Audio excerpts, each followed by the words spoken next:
The teaching pyramid is a model used by teachers for supporting social competence and preventing challenging behaviors in young children. This is the pyramid. There are 4 levels, as you can see. We start at the bottom with positive relationships. Then we move to classroom preventive practices, social emotional teaching strategies, and intensive individualized intervention, or III. So the first and most important level was building positive relationships. So that's the most important in my opinion, because it is the foundation of the pyramid and it holds the rest of the whole entire pyramid up. So being the bottom does signify how important it is to build these positive relationships. Now this includes children, families, and other colleagues in the school. So you want to build positive relationships with everyone around you. There are 2 main reasons why adults in early childhood education need to spend lots of time getting to know their students.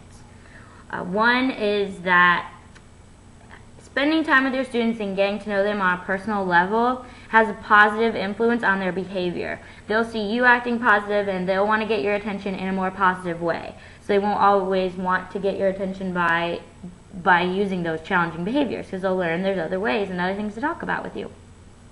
And the second thing is that it builds self-confidence for the kids, self-worth, and it makes them feel safe, and it makes them know that when they come into that classroom, they're going to know that that teacher cares about them and they're safe for the day. So the next thing on the pyramid was classroom preventive practices. This level talks about the importance of the classroom design and the practices that are going on in the classroom. Now when the teacher alters the classroom design or routine or schedule to prevent challenging behaviors, that's where the classroom preventive practices come into play. So this could mean simply moving your room around. You could teach about your expectations and your schedule and your routine, and you could actually make it a lesson. And you can make simple changes and see that there are things that need to, if this changes, then this student might act in a more positive way. So one example could be eliminating wide open spaces that is causing a problem in your classroom. You can just eliminate that by moving your room around. Or you could create more choices in your learning centers if you're having a problem in there with behavior. Maybe there's not clear direction and the children don't know what to do. Maybe there's too many choices. Maybe there is no choice and they're just bored of that. Then a good teacher and effective will go to this pyramid and make those changes to make the behavior stop. The third level is social emotional teaching strategies.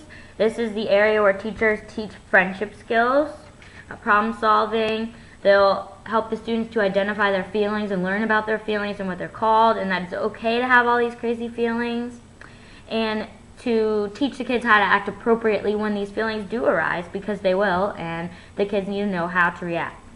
So this, through the teaching strategies of the social emotional, that's the explicit instruction that the kids could need in early childhood. And the last one on the thing is III. It's at the top. And only a few students are going to need this, but you will have kids who are going to need the intensive intervention.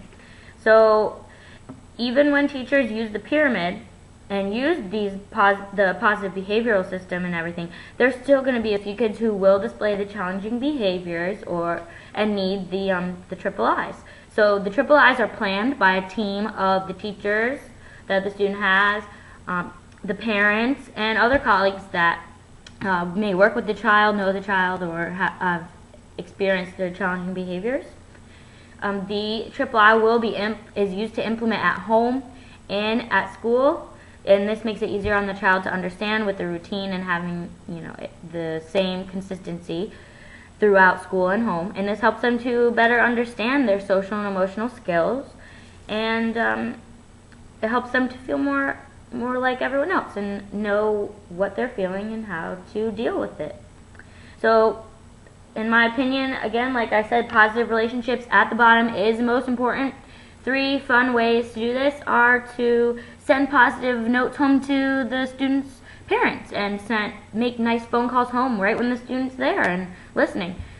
Offer praise and encouragement, or even find something that you have in common with the child and that you guys can talk about, and that will make the student again feel loved and safe and want to come to school.